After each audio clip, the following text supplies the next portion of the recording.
Hello fellow photographers. Today we're going to be talking about different camera shooting modes and when and if you should use them.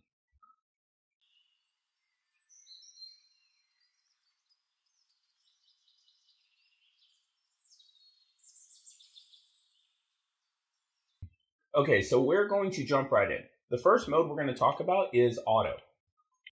Auto is where the camera controls everything. Shutter speed, aperture, ISO, white balance, everything. Now, that might seem like the most idealistic setting when you're first getting started and you don't understand how your camera works, but that's why we're going to talk about the other modes so you can better understand how your camera works and so that you never have to use auto mode again. The next mode is flash off mode. This is pretty much just auto mode, except that the flash will not fire. The next mode on the list, this is going to be scene mode. This is like auto mode on drugs. This is where you select your scene and the camera will control everything for you. The next two modes are user-defined 1 and user-defined 2. I've never found an instance where I would have to use these, but I guess if you find yourself shooting the same specific thing all the time in a studio or something, I would personally just stick with manual mode for those situations, but I guess if you choose the same settings all the time, this is an option you can go to.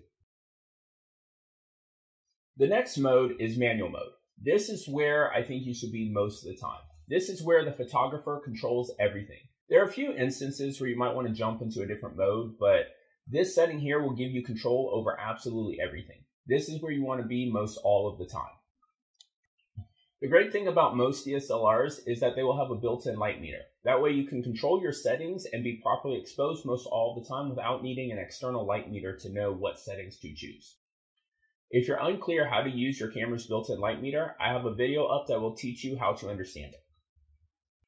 Alright, so the next setting on the list is Aperture Priority. This will be either an A or an AB.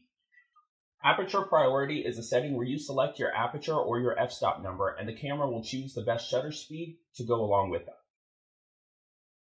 You still have full control of your ISO in this and your white balance, but this is great if you're moving around a landscape quickly. You know your lens's sweet spot and you want your camera to stay on that sweet spot, but you're just moving around taking different pictures at that time. In some ways, this is like an auto mode where it will automatically choose your shutter speed, but you also don't have to worry about your ISO shooting up to some ungodly number and getting a whole bunch of noise in your shot. The next one's going to be Shutter Priority. This will be listed on your camera either as an S or sometimes a TV. But Shutter Priority is where you control the shutter speed of your camera, you control your ISO, and the camera will choose the best aperture for you. This is useful if you're shooting a sporting event or a wildlife that you want to make sure that you have enough speed to freeze the action that is going on. You still have control of your ISO here, and if you're shooting in a darker environment, you may want to increase your ISO just so that you collect enough light, and when you freeze your image is still exposed properly.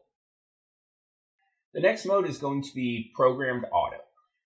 This works a lot like auto, but you can change the setting and the camera will adjust the rest for you. So say your camera says that it needs to shoot at, 1/25 of a second, the shutter speed. And it's giving you an aperture of, 3.5. And you're like, no, I want an aperture of 8. So you can move that up, 3 stops? And then now the shutter speed will compensate by no longer being 1/25 of a second. It'll drop down to something like 1/60th of a second. I'm not really a fan of this setting, just like with auto. I feel like it takes way too much control away from the photographer. Now we're going to talk about some settings that are generally only on or only easily accessible from beginner cameras.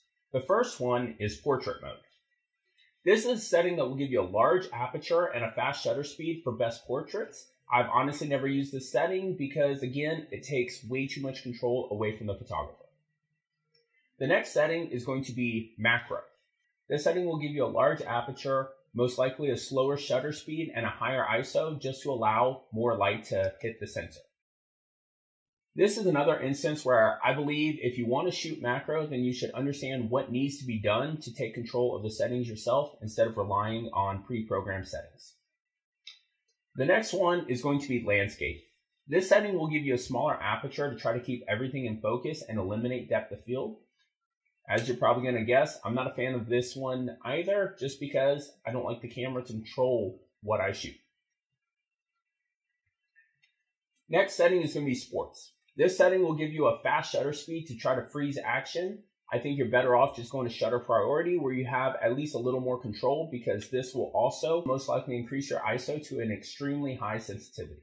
The next mode is going to be night portrait. Night portrait mode will give you a large aperture to allow as much light in as possible. It will probably also try to keep your shutter speed a little bit higher because it's going to be utilizing your flash as well. Big surprise, I'm going to say skip over this mode as well. So now I think we've covered all the modes. If I missed one, please let me know in the comments, but I think you've probably already figured out that the only ones I believe you should really use are going to be manual mode, aperture priority, and shutter priority. Good luck capturing great photographs, and happy shooting. I'll see you next week.